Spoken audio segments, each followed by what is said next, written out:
electores bonaerenses, 21.000 bonaerenses, no van a ser autoridades mesas, decidieron excusarse.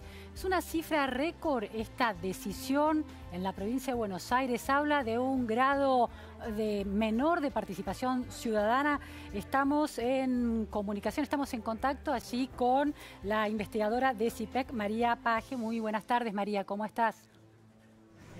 Hola, buenas tardes, Luciana, ¿cómo estás? Bueno, la noticia sorprende, ¿no? 21.000, un tercio de las autoridades de mesa convocadas como presidentes o presidentes suplentes, convocados en la provincia de Buenos Aires, se excusaron.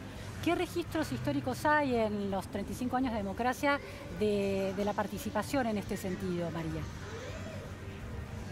Y la concurrencia de las autoridades de mesa, como pasó con la participación en general, tuvo una depresión fuerte después de la crisis de 2001, ¿no? Entonces, en 2003, como vimos una caída en la participación en la concurrencia de las urnas, también vimos un deterioro en la participación de las autoridades de mesa. Pero con el tiempo eso fue remontando tanto la participación ciudadana como el presentismo de las autoridades de mesa, y la verdad que en la elección de 2015, que es la última presidencial, tuvimos el 96% de las mesas cubiertas por autoridades de mesa designadas por la justicia electoral. Esto no quiere decir que hayan concurrido, digamos, hayan participado casi todas las personas designadas en todas las mesas, sino que eran personas que fueron designadas en esa mesa o como suplentes en otra y la trasladaron para poder cubrir, pero sabemos que en el 96% de las mesas hubo al menos una autoridad presente. Eso de las designadas, ¿no? Claro, pero no es un indicador, como vos decías, de que efectivamente la gente haya aceptado el nombramiento, sino de una redistribución de los recursos con los que se contaba. Exactamente, la renuncia o la no concurrencia es algo habitual, digamos, entre los recursos que se cuentan el día de la elección. Está previsto, por eso se designan dos, obviamente que cuando están los dos es mucho más fácil desempeñar la tarea, pero se designan dos porque justamente se sabe que es habitual que no concurran, ¿verdad? Y entonces con los que están se logra en general cubrir todas las mesas del centro de votación, María, o casi todas. Vos señalabas la crisis 2001 como un punto de quiebre en la historia de la participación ciudadana, medida en estos términos de cuántos designados como autoridades de mesa finalmente se presentan. ¿Se revierte, más allá del número de 2015 que vos señalás, se revierte esa crisis y se vuelve a los momentos de mayor esplendor de esa participación, de acuerdo con los estudios que ustedes tienen en CIPEC? Hay poco dato oficial sobre eso. Sí sabemos que es habitual que haya muchas excusaciones y nosotros lo monitoreamos, por ejemplo, lo monitoreamos muy de cerca en el conurbano, que el conurbano reproduce muchas de estas, cifras, lo que ocurre en el resto del país, porque es un territorio muy amplio, muy diverso, y donde es difícil el conurbano, María. Bueno, ahí justamente lo que te decía es en 2015 tuvimos un buen nivel de presentismo porque la gran mayoría de las mesas se pudieron cubrir con autoridades designadas. Otros aspectos de la participación, como es la concurrencia de los votantes a las urnas, también es muy parecida a la de la nación, digamos. En elecciones presidenciales fue alrededor de un 81%, como fue la general presidencial. Después en el balotaje aumentó un poquito más porque obviamente es algo que genera mayor atención y mayor interés cuando se polariza tanto como ocurre en un balotaje. Claro. Y otra de las cuestiones que miden participación también es la presencia de fiscales. Sí. Y ahí también en 2015 tuvimos una elección muy fiscalizada. Nosotros en el conurbano medimos que en el 92% de las mesas el Frente para la Victoria tuvo fiscales todo el día, en el 94% de las mesas Cambiemos tuvo fiscales todo el día, y si hablamos de fiscales por escuela, fiscales generales, encontramos el 100% de las escuelas donde relevamos en nuestra muestra representativa del conurbano, había presencia de ambas fuerzas. Así que en ese sentido, digamos, desde el votante, la autoridad de mesa y los partidos, podemos decir que es fue una elección, la de 2015, con mucha participación ciudadana. María, la presencia, es interesante este indicador de los fiscales. ¿Habla necesariamente de participación ciudadana o es un indicador de polarización política? Las dos cosas, o sea, habla de que hubo dos partidos con suficiente cobertura territorial como para poder cuidar sus votos extensivamente, exhaustivamente.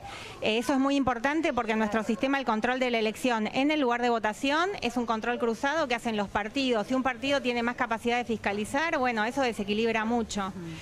Y es participación porque la verdad que se menciona mucho eso de que la presencia de fiscales es clave y la falta puede desequilibrar. ¿En qué sentido desequilibra la falta de fiscales?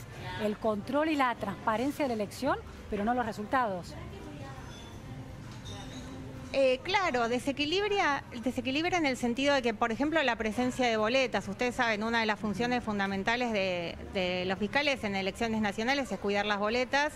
Después las boletas se transforman en votos, cuidar los votos.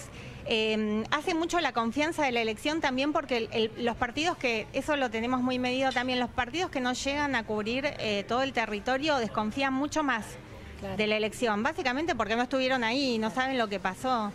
Entonces ese equilibrio es muy importante. En 2015 lo logramos y por el tipo de... por cómo se organizó la competencia política en esta elección, esperamos tenerlo también. María, está en discusión el tema del software y de la transmisión de datos desde las escuelas directamente vía internet, en lugar de que se manden los telegramas.